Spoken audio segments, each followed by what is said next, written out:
How to get moss out of your lawn. On the face of a majestic rock, green moss is beautiful. Moss is soft and fuzzy, and it looks right at home in nature.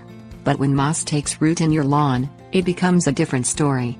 If left untreated, moss can choke out the grass and make your yard look less appealing.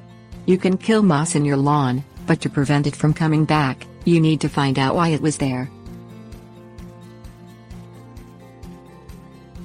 Things you will need: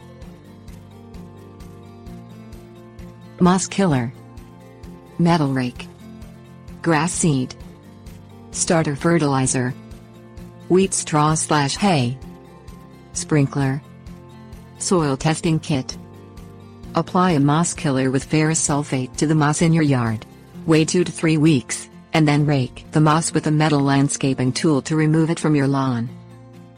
Loosen the soil where the moss was situated with the metal rake. In cooler climates, apply a layer of grass seed over the area where the moss was removed, as well as starter fertilizer. For warm weather areas that have grasses such as St. Augustine, zoysia and Bermuda, repair the area with sod or sprigs of sod. Water the grass seed or sod with a sprinkler. Water the area until you soak the ground thoroughly. Spread wheat or straw hay over the grass seed to help keep it in place and to protect it from birds. Water the seed or sod daily for at least 2 weeks until the roots are established in the soil. Tips. Warnings. Have a soil test done on your lawn to help determine what is causing the moss to appear.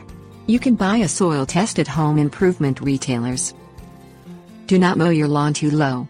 That can weaken the grass, and can allow the moss to take hold in your yard.